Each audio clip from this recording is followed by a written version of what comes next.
Welcome to the Slop Farm. Enjoy the video. In this video, I will explain how to change coolant in Toyota Corolla, full guide.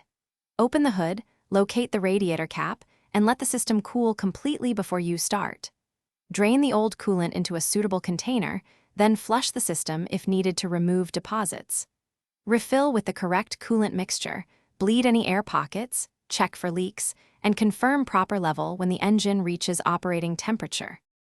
Prepare your workspace and lay out all tools for a smooth process and less stops. A proper drain pan and funnel make refilling neat and quick, while wrenches and pliers help remove hose clamps safely. Keep replacement clamps and rags handy to manage spills and secure hoses. Choosing the right coolant protects your engine, so double-check the type and mix ratio before pouring to avoid costly mistakes. If this guide is helping, please subscribe and like so I can keep making helpful content.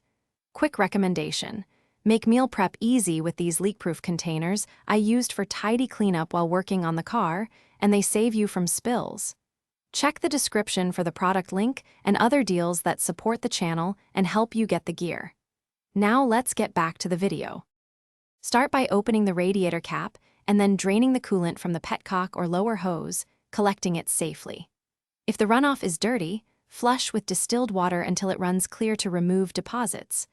Reinstall drain plugs, refill with the correct coolant mixture, and run the engine to operating temperature while bleeding trapped air. Recheck the level after cooling and inspect for any leaks for reliable performance. Thanks for watching. Consider subscribing if we helped you today.